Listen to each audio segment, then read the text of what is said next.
Welcome back to the Ed Morrissey Show podcast. Joining me is a man who has been front and center in the news and really target number one for the mainstream media for several years. Mark Judge did not put himself in that position. He was targeted because of his friendship with Brett Kavanaugh and the intent to take out Brett Kavanaugh at all costs by the mainstream media, starting with Christine Blasey Ford and her allegations against Kavanaugh and Mark in 2018. And Mark wrote a really good book. If you haven't read it yet, I would certainly recommend it. The Devil's Triangle, Mark Judge versus the New American Stasi. Very entertaining book, by the way, which got mostly ignored by the mainstream media until about a month or so ago. Christine Blasey Ford reemerged to cash out on her fame with her own memoir. And that's where we're going to pick it up. Mark is with us right now. Mark, thank you so much for doing this. First off, it's great to talk to you person to person. Ed, it's great to talk to a fellow Catholic, the hot air honcho. I've been a fan for years, so I'm delighted to be here. I'm serious. I have been a fan for years. That part I'm serious about. Well, yeah, the rest of it's, the honcho part, it's just, I'm just the guy that they put in charge just to take the blame, so yeah. That's right. That's right. You get the psycho hate emails that come in. Exactly, because that makes my day, but certainly not to the extent that you got them. And sometimes from people who are actually supposed to be professionals. And you talk a lot about that in the Devil's Triangle, Mark Judge versus the New American Stasi. And I want to talk about the book, but I want to talk about what happened. It was like 6 weeks ago, 7 weeks ago or so, maybe not even that long ago, that Blasey Ford's book came out. And immediately, the mainstream media swarmed to promote this book, and still, after several years, never even mentioned that there was another side to this story, with a couple of exceptions. Kathleen Parker at the Washington Post actually wrote an excoriating column about her colleagues. You sent that over to me, and I was stunned. And I mean, I think I wrote that hot air essay in about half an hour and got it up as soon as I possibly could, because I was that stunned that it actually ran in the Post. Yeah, well, this goes back several years, but to distill it to its essence, after this nightmare that I lived, which we can talk about in detail if you want, I was not going to write a book about it. A friend of mine named John Zmirak, who's an editor, said, well, you should write something about this. And I said, well, I'll write one or two pieces about it. And I was doing some research, and I was reading this book called The Education of Brett Kavanaugh by two New York Times reporters, Kate Kelly and Robin Pogorman.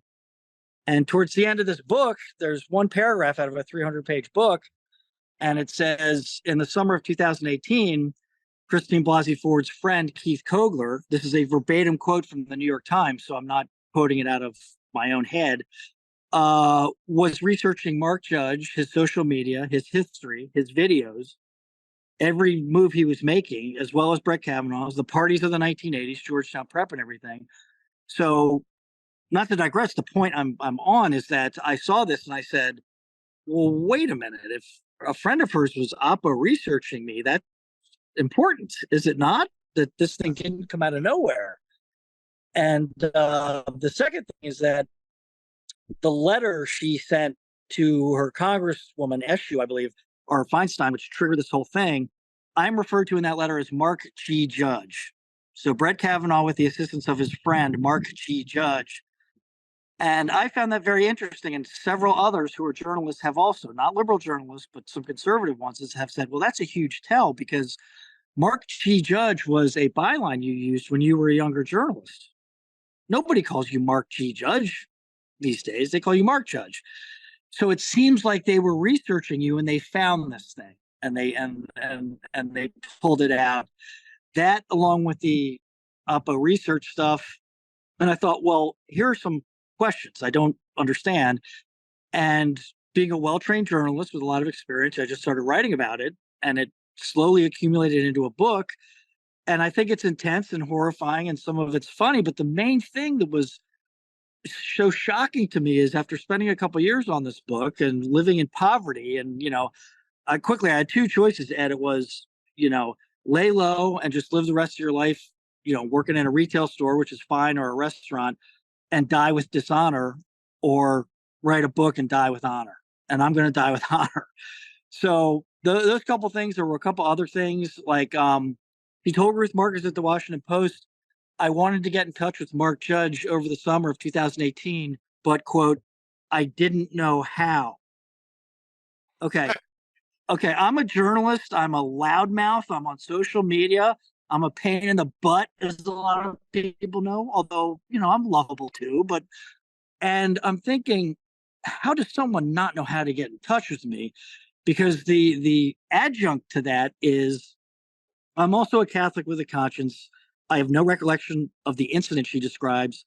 Ed, hand to God, before Jesus, if she had contacted me anytime that summer, I would have said, "Where do you want to meet? Bring the FBI, bring the Montgomery County Police, bring your family. I will come by myself. I have nothing to hide. Tell me where you want me to be. I've been sober 30 years. If you've been harmed in some way, I want to make restitution to you. Tell me what happened." And the most enraging and heartbreaking thing is that that never happened. And the reason that never happened is because this was a orchestrated hit using me to bring down Brett. I hope that wasn't too long-winded, but that's my dissertation. No, I mean, absolutely. And many of us understand that, right? Having gone through that, having raised all sorts of questions initially about this claim from, it would have been 36 years ago, I think, at the time, in 2018, without any dates, places or anything.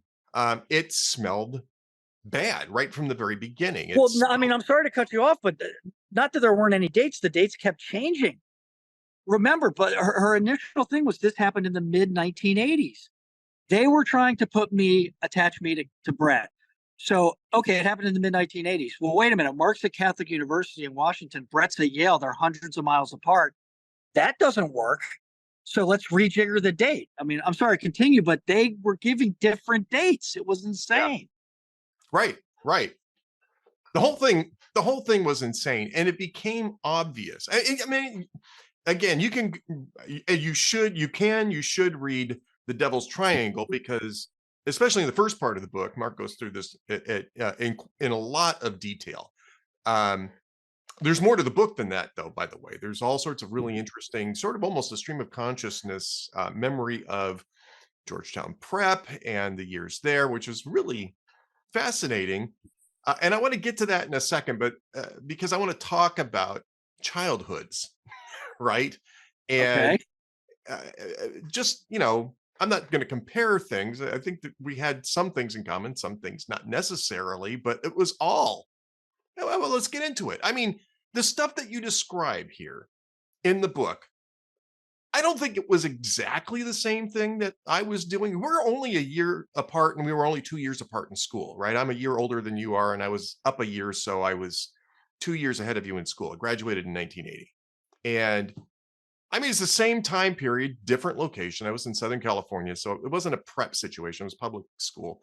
We were doing most of the same stuff that you guys were doing, and none of it was really meaningful, right? I mean, it's nothing that you would go back and say, well, this is awful. And including, up to and including, the humor.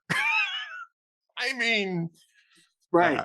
I wouldn't necessarily stand behind it, but, today, but I mean, Right.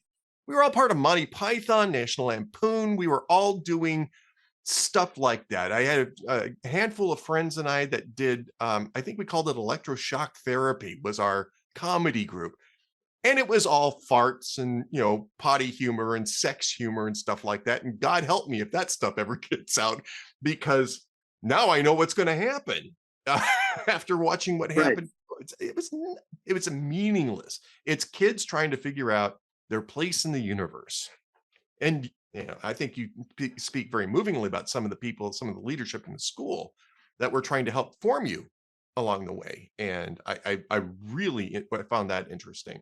For most of us in public schools on the West Coast, it was like, yeah, well, don't kill anybody and don't kill yourself, and we'll see. We'll let you graduate either way. Yeah, well, and it's true, and we were also coming out of a cultural time has passed, which is sort of in the wake of the Vietnam War, the 1970s. The drinking age had been lowered to 18 during Vietnam. Much less parental supervision, which was good and bad. It wasn't all bad. Some of it was good because you sort of learned how to fend for yourself. But also that Mad Magazine, Monty Python, Rolling Stone thing, where it's like, should we do something obnoxious and puerile and kind of stupid? Yes, we should. Um, and you're right, that was part of the culture back then. And I think a lot of that is healthy for kids. I think it's healthy for kids to do things like we did a little underground newspaper that was in the media that the Washington Post wrote about. They wrote about the Unknown Hoya, our little newspaper. And it's sad because, the Stasi love to quash creativity, and our modern Stasi loves to not only hurt people and kill them, but also to quash creativity.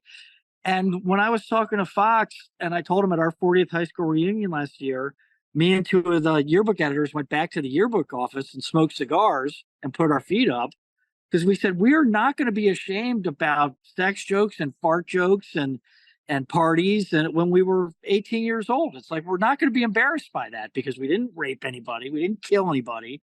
And kids need that kind of freedom. And just as an addendum to that, the only time I laughed during that whole thing in 2018 was when one of the former editors of the Unknown Hoya called me when they were talking about the Unknown Hoya. It's like some senator was talking about it. A guy at the Washington Post had just written about it. And he was saying, the Unknown Hoya celebrates kegs and girls and parties and blah, blah, blah, blah, blah. And my phone rings and it's one of the guys I edited the thing with. And he said, "Hey, Mark, did you see they're talking about the Unknown Hoya?" And I said, "Yes, they're talking about what we wrote about." And there was perfect timing. There was a pause and he goes, "Is it too late to print a retraction?"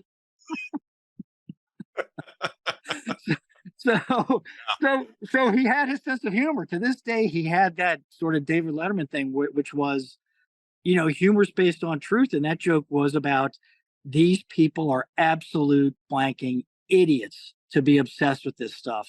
And we're not going to run and hide and be ashamed of it. We're not going to be super duper proud of, fart jokes and stuff like that, but we were kids. So, yeah. And I said to one interviewer, compare the mental health of us teenagers in the 1980s to the teenagers now. I mean, whose mental health was stronger? Because we had this mystical component to our existence that is no longer there. And I've talked to people about this. When you went out clubbing in the 1980s or something, when I was in college in DC or even in high school, late high school, you were completely separated from the world. You were cut off from your parents, from your job, from school, from everything.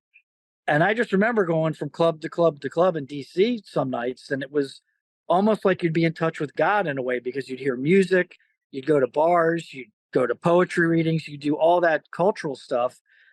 And it was rejuvenating because you were like Huck and Jim on the raft. You were totally cut off from civilization. And when Americans are deprived of that, I think they slowly go mad. But I got way off on a digression there, but you know what I'm talking about. Well, I mean, and this is kind of the stuff that I want to talk about because this is the type of stuff that got weaponized, right? I mean, the very notion that you're going to go back and have, not to name names, but Sheldon Whitehouse, bastard, A cross between Sylvester the Cat and Torquemada. That's how I would think of him. Yeah, I'm not naming names, but Sheldon freaking Whitehouse, deciding that he needed to get to the bottom of the term boof. I mean, first off, he's a moron because what he was thinking was boff, which is a different word with a different meaning. Boof. If you were a teenager in the late 70s and early 1980s, you probably could figure out the difference between boofing and boffing. Right. Both But fun. there was also, They're both fun. yeah. But there was also a deadly serious component to that. That was the more idiotic and lighter side of it. But there was also stuff like accusing, us of serial gang rapes and drugging girls. Oh, And I mean, I had to tell the FBI, I couldn't identify a Quaalude if you showed it to me. I wouldn't know what one looked like. They were saying we were giving Quaaludes to girls, and it was just, and I mean, the whole thing kicked off, and this was the nut out of which it all grew. When I got a call from Ronan Farrow, I'm sitting at home taking care of my elderly mother, and I get a call from Ronan Farrow. He says, "You've been mentioned in this letter alleging or accusing you and Brett Kavanaugh of sexual misconduct that hadn't been elevated to assault at that point." And I said, and this is verbatim, and Ronan Farrow has never disputed this. I said, "Who's the accuser?" He said, "I can't tell you that." I said, "Where did this allegedly take place?" He said, "I can't tell you that." I said, "When did this allegedly take place?" He said, "Sometime in the 1980s. And and when that came out, do you remember Ala Pundit when he wrote for Hot Air? oh yeah. So the next day or the day after that, Ala Pundit has this piece up where he says, "This is Kafkaesque. Mark Judge has been embroiled in this thing involving a Supreme Court nominee, and he isn't told where or when or who anything about this." Yeah. And having a father who worked for National Geographic and had written about communist countries, he came to mind, and I thought, we're not in America anymore. I was like, we're not in America anymore. So don't delude yourself to thinking you're in America right now, because you are not. Yeah. Yeah. It absolutely true. Not the America that we grew up with in the 1970s and 1980s, which was already starting to trend a little bit in that direction. This is full on thought police mode, really, honestly. I mean, this is something out of Orwell. The idea that you're going to want to get a comment from somebody without giving them the specifics of what the accusation was. And the reason why they couldn't do that is because the accusation itself was ambiguous. It was literally malleable to whatever. If you had provided a response, it would have been reworked to work around that response. Right? Right. But here's what they were looking for. Like, I drank too much when I was younger, and it got bad in the mid 1980s when I was in college. And I was doing a lot of goofy stuff, not a lot of criminal stuff. But I think when she said the mid 1980s, and I think when they wouldn't give me a specific date, they wanted me to provide it to them and then add Kavanaugh to the mix. So yeah, in the mid 1980s, I slept with this waitress or something. Da, da, da, da. Well, was Brett Kavanaugh there? No, he was hundreds of miles away. I hadn't talked to him since high school. But that wouldn't work. So they were trying to attach these two things, like me in the mid 1980s to Brett Kavanaugh. But because we were hundreds of miles apart, because my life was so different from his then, it wasn't working. So that's why they couldn't be specific. It was a total scam. Mark, I do want to get back to Ford's memoir and what happened after that came out, but I want to ask you a question that I think you kind of raised in the book in different ways, which is, I think that they landed on the two people who were struggling with addiction problems to either bolster the story or become the villains in it. And obviously you're one, and Leland Keyser is the other. And I mean, Leland Keyser's been, trying to keep a low profile ever since, but they were using her addiction issues to try to manipulate her. And I think that that's what they were trying to do with you too. I mean, do you get that sense that they landed on you and then Leland specifically for that purpose? Yes, but I also, unlike Leland, I have a big mouth and I've written a lot of stuff. And so, I sort of, I was more vocally out there than she was. But absolutely, yes. And there was also, and again, even conservative journalists are elliptical about this or don't confront it directly. We are talking about extortion and witness tampering. Yes. That's what we are talking about. We were talking about Leland Keyser being told bad things can be said about you unless you change your story. We were talking about me getting a phone call on September 24th, 2018 from a California number, which the FBI has, saying, you like effing with people, I like effing with people too, you need to change your story. We were talking about direct criminal activity against me and Leland Keyser. And maybe they didn't bargain for a couple things. One, I come from a proud Irish Catholic family, and it's death before dishonor. And when people were speculating that I might be suicidal or I might not survive this, I thought I will die before going to that freak show they're trying to drag me to. I will not die with that dishonor. And that Leland Keyser, who's in recovery, also learns things. Well, I can't speak for her, but Right. we both know things about telling the truth and being honest. And my entire thing during this whole deal was, had I seen this happen, I simply would have said so. I just would have said so. I could have made myself the hero. Yeah, I saw this happen. I jumped in and broke it up, and I'm an upstanding citizen and da da da. But as I told the FBI, that would have been a lie. It would have been a lie to say that. So I'm sorry, I'm kind of all over the map, but you see where I'm going. No, I mean, this is, first off, this is supposed to be a conversation. So feel free to go all over the map, because all of this no F-bombs though, Ed. No F-bombs. Don't worry. Well, we're not on the air. Right. But yeah. No, I get it. Yeah, we're both supposed to be good Catholic boys, and even though, you know. That's right. Good Irish Catholic boys. Morrissey's not Irish. Not at all. No, there's nothing Irish or Catholic about Morrissey. But you know, the reason why I think all of this is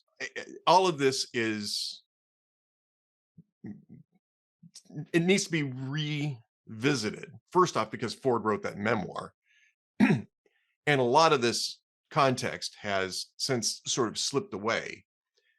But because it's going to happen again, this same thing is going to happen again. The next time there is a necessity to torpedo either a politician or a nominee, you know, especially a judicial nominee, that we're going to see the same process happen all over again. And you're going to get and the point of this, I am convinced, and I'd like to hear your perspective on this, was to get somebody who would be at least somewhat credible to do this, so that they could start getting more accusations. They could start generating more accusations. And you had Julie Swetnick, who you mentioned, who is just absolutely, you know, insane. And then was it Deborah Ramirez at Yale, who had, I mean, I think you mentioned recovered memory in The Devil's Triangle in relation to Ford, but I think that was also the case with Deborah Ramirez too, is that basically they were telling her, this is what really happened, right? So you can come out and join the party. And that's kind of what that was to me as well. And I wrote about it at the time. It's like, this is completely unreliable. They're basically feeding their information, and when she regurgitates it, oh, well, there it is. They're going to do this again. I don't know if I agree with that, simply because they were foiled. I mean, listen, I think Laura Ingraham reported that there was not jubilation, but good cheer and happiness on the plane where Christine Blasey Ford was coming to DC to testify. They were in a very upbeat, good mood, because they had found me and I was an easy hit and I was roadkill. And they thought, well, this is going to be over in 2 days because this guy's just going to roll over. And a lot of people haven't examined this as closely as I have, but if you look at it logically, if their plan was, we involve Mark Judge, he flips, he rolls over, he says all this bad stuff about Kavanaugh, we kill the nomination, we celebrate and go home. So that's the plan. They arrive in DC. Well, wait a minute, Mark Judge hasn't said anything yet. It's the next day. Okay, it's been 24 hours, Mark Judge hasn't spoken yet. It's been 48 hours. Desperation starts to set in. Okay, Mark Judge has not said anything yet. There's a video of Michael Avenatti on September 24th, my birthday. And Ed, this is important. And he says my name 13 times in 2 minutes. He says it 13 times in 2 minutes at a press conference. He was frustrated. They were all frustrated because their plan was not working. And thus the delays. Eventually, Mark Judge is going to come out and not necessarily say Brett Kavanaugh assaulted Christine Blasey Ford, but he will say Brett Kavanaugh drank a lot. We went to parties. He will undo him at some point. And to them, it was going to be easy. Hey, we're going to land in DC. This thing will be over in 48 hours. But as the frustration mounted and mounted and mounted, and people miss this, which accounts for the fear of flying bunkum. that garbage she said about, I have to drive across the country because of fear of flying. The fear of flying thing ties tightly 100% into me not testifying because they Right. were panicking and they had to delay. She had no fear of flying. She was going surfing in Tahiti on a little plane. So does that make logical sense to you that they were delaying because I wasn't coming forward?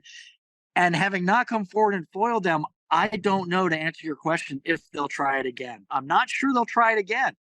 I don't know if there's anyone out there who could say F you like I did, but I don't think they'd try it again. Well, I'll tell you why I say that. Because yes, it didn't work. In the end, he was confirmed on I think a straight party line vote. There may have been one Democrat who crossed over. I just don't recall specifically at the time. It was pretty much a party line vote.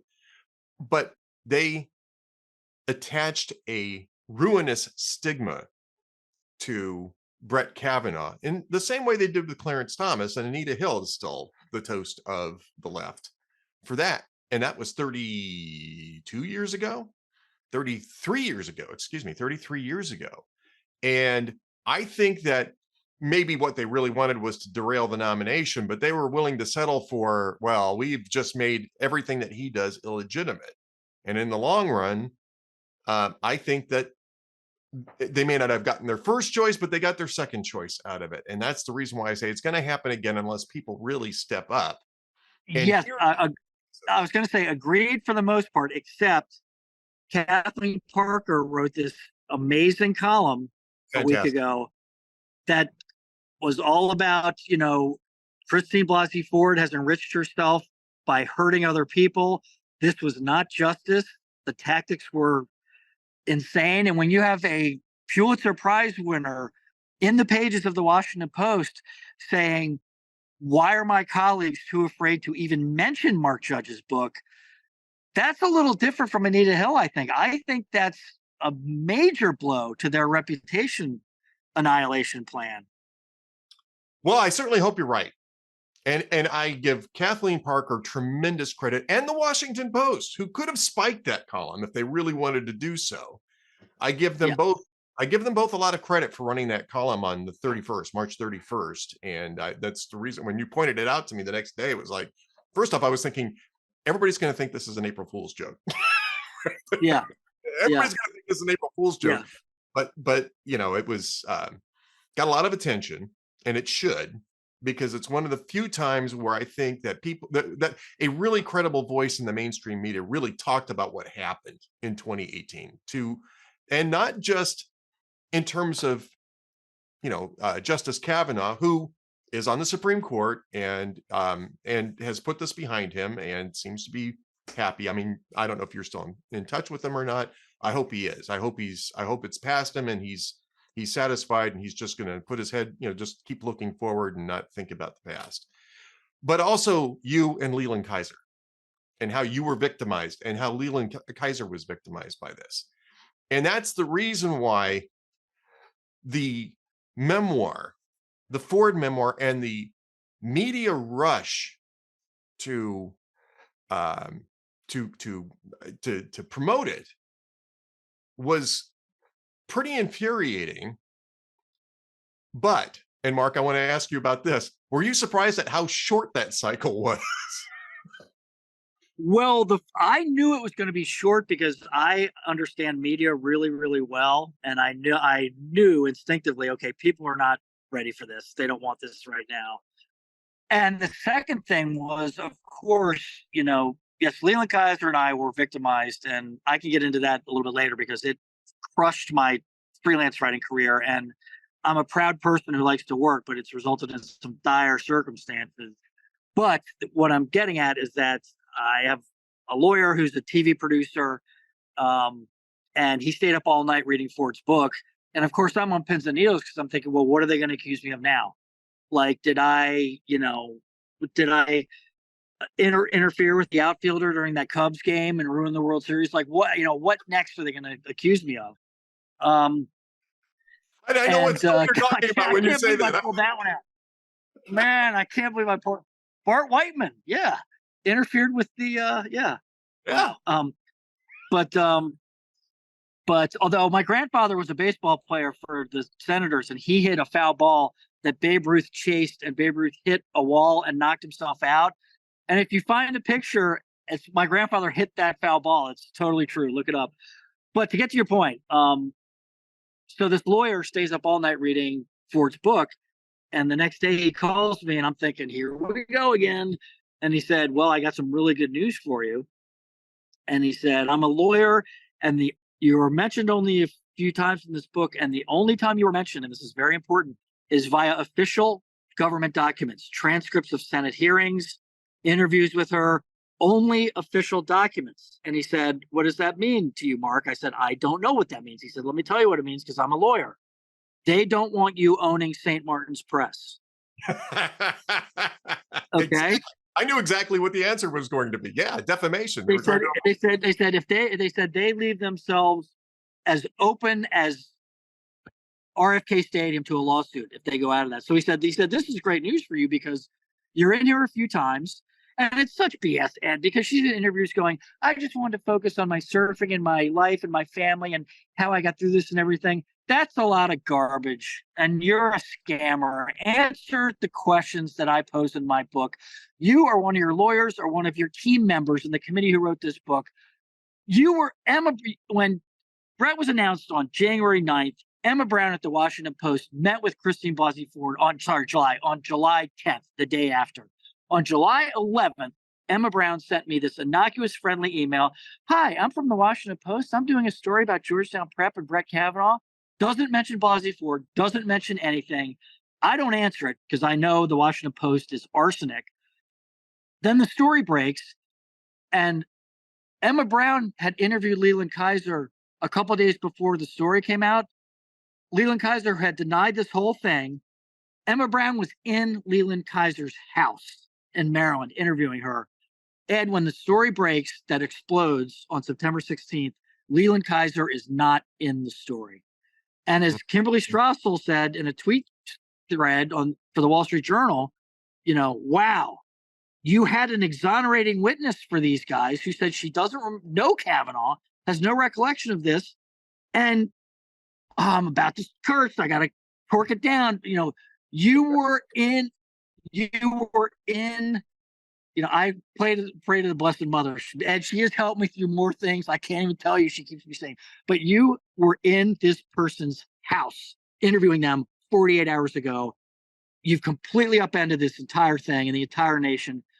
And I'll say this and shut up, but for 5 years, I've been asking Emma Brown, both on social media and in public forums like this, why was Leland Keyser left out of your story? And she's too much of a chicken to answer that question.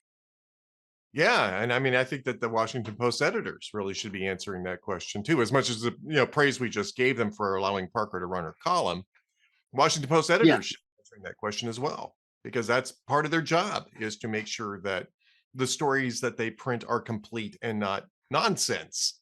And that has always been it's not the only flaw, but it's always been one big flaw in Ford's claim, which is that the people that she said were witnesses don't have any recollection of any such incident taking place with Brett Kavanaugh or anybody else. Right. And in a small, tight-knit Irish Catholic community where if a boyfriend and girlfriend had an argument at a party, Ed, everyone knew the next day. Right. Yeah, right? That was true in public school too. I can tell you that was pretty much true. Okay. You guys didn't get away with anything either, huh? Out on the West Coast, I thought California was more freewheeling. Oh, we got away with stuff, but just not with each other. The adults. Okay. I'm not going to claim that we didn't get away with stuff, Mark. I'm just saying that the adults really didn't glom onto the kids these days don't understand. Like back in the 70s and 80s, you leave the house for 8 or 10 hours. Your parents had no idea where you were. Nor did they worry, right? They weren't looking. Nor did they care to find you. Yeah, well, I don't know if they didn't care, but they weren't trying to find you because it was normal. These are the days, and this is a little earlier than that. When we were younger kids in the early and mid 70s, when what you were told was, get out of the house, don't come back until dinner time. Stop watching TV all day long, get out of the house, go play with your friends, and come back when the street lights come on. And if you didn't do Exactly. that, we had this one neighbor across the street from us that we called the Iron Lung, because when her kids didn't come back when the street lights came out, she would just scream their names down the street. Yeah. Um, Well, we had the parents with the distinct whistles or the distinct sounds to call us in. Like one had the yeah, cowbell, one had like the military whistle, one it was everyone had their distinct sound, and you'd all go, "Oh, it's time to go in." And you learned not like I don't believe in necessarily this conservative thing of rugged individualism. I don't believe on depending on the government, but there's a middle ground, and we learned that growing up. Like you had your crew, you right. had your buddies and your friends, and they would pull you through. So that's the healthy middle ground, I think. So since Ford's memoir came out, obviously, I think, did you get a chance to talk to Kathleen Parker, or was she just working off of the record? She was just working off the records. Yeah. So how many people have reached out to you to tell the story since Ford's memoir came out? Fox. There's actually a documentary that's 45 minutes long on Fox Nation called Judge and the Justice. And it's all about this thing. And I think it just went up about a week ago. And I'm not sure a lot of people know about it. I haven't watched the whole thing straight through just because it's traumatizing to relive this. Right, I mean, it right. really is. Um, but there was an interview with Martha McCallum, which was also difficult to do because, I mean, they really, really had to drag me through that because having, attempted extortion, gang rapes, all this stuff, you're terrified. Well, what are they going to, blitz me with now? But I did it. So let me answer your question. So Fox and Martha McCallum, and again on Fox Nation, there's this documentary. Um, you, the Washington Times, Susan Ferricchio at the Washington Times wrote a favorable article. She's a good interviewer too. She was very thorough and was asking good questions, not even questions favorable to me, just good, honest journalism questions. Sure. And I got to say this might get me in trouble, but I was doing a lot of freelance writing and not having as much economic trouble as I am right now. And a lot of the conservatives abandoned me too. And Joseph Bottom did not abandon me. He was like worked at the Weekly Standard. He's a well-known, very elegant conservative writer. And he put up a tweet and he said, and I know Jody, I've used to write for him at the Weekly Standard a lot. And he said, Mark Judge is out there washing dishes, which is fine. That's good, honest work. I got no problem with that. But the tweet said, and it's disgusting that even the conservatives who ran his writing will not defend him. I mean, you don't have to make me the editor-in-chief of National Review. I'd probably suck at that job. But, I'm a damn good journalist. My stuff drives a lot of traffic. I lost like half my freelance contacts. I was like borderline homeless for a while. And I got no problem with working at Home Depot and washing dishes. That's good, honest work. And finally, this dude came along and he started not even a GoFundMe, but it was like a distinct, separate from GoFundMe thing. And that raised some money. I could pay the lawyer. I could take care of stuff. And again, if you want to make a long-term financial commitment to something, do it for hot air or something that's doing this good work every day and everything. But short term, I had people going, man, you were abandoned by everybody. And again, you have pride and you aren't like, hey man, where's my reward? That's not the spiritual mentality. And I read this book called The Razor's Edge by Somerset Maugham about the value of manual labor and the spiritual path and all that stuff. But the liberals are Stasi and they're evil and they want to kill you. But a lot of conservatives did not crown themselves with glory during this. And I understand it was red hot. I understand people were terrified of getting sucked into the dragnet. But, I'll just say this and shut up. The last thing is Helen Andrews wrote this great essay in First Things called Shame Storm. And it's about what happens to people who get publicly shamed by this. And she just went through all the suicides, all the people who have committed suicide. Yeah. And you do have suicidal ideation, which as a happy person, is terrifying because you've never had that before. And you're like, okay, I'm poor, I'm borderline homeless, no one will hire me, and I'm having suicidal ideation. And it's like, this is what Helen Andrews is talking about. This is how this ends.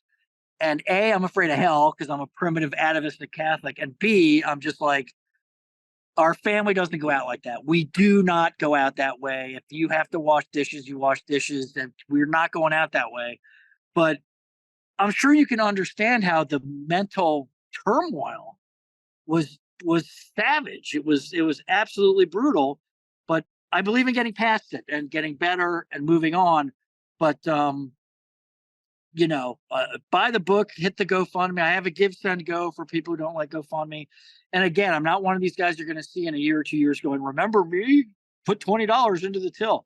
I just got to get through a little pinch of a period here, and I can work in a restaurant or any other place like that. But resentment is toxic. I don't want to sound resentful, but part of me is like, damn, I like Jonathan Turley told Fox News. Jonathan Turley told Martha McCallum he was roadkill. Mark Judge is roadkill. But I'm still here, Ed, and I'm still throwing haymakers. You are, and I mean, I know that you're writing for, you're still doing some freelance writing, because I get a chance to link to you from time to time in the headlines, and you're one of my favorite writers in that regard. Anytime I get something from you, I'm trying to put it into the headlines, because I want to make sure that people know that you're still out there and you're still slugging away. And we'll talk more about that later, maybe another time. But we're going to include the link to Mark's book, The Devil's Triangle: Mark Judge versus the New American Stasi.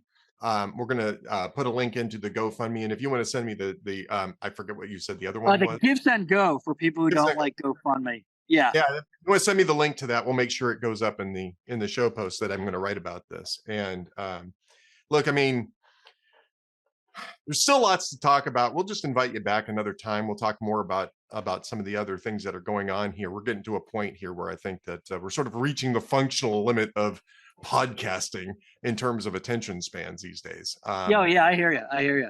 But look, hang in there, brother. Good to talk to you. It's really good to connect with you this way. I hope you're going to do this. Hope you can come back and we can talk more about whatever. It doesn't have to be this. It can be whatever you want to talk about. And in the meantime, be well. God bless you. And thanks for your determination. Well nigh onto stubbornness, which is good. Thank you, Ed. And I can only close with one of my favorite lines from the most conservative movie ever made, 300. When Leonidas, we were the Spartans during that whole thing. When Leonidas says, to Xerxes, who's like the tyrant who represents all left-wing movements, and Xerxes says, just kneel before me, and Leonidas says, I'm not going to kneel, and the world will know that brave men stood up against a tyrant, that few stood against the many, and at the end of the day, even a god king can bleed. And that's it, because the liberal god king, if you stand up, can bleed. Never forget that. Amen. Mark Judge, The Devil's Triangle: Mark Judge versus the New American Stasi. Buy that book and read what really happened. Thank you again, Mark, and we will talk again soon, sir. Great to see you, Ed.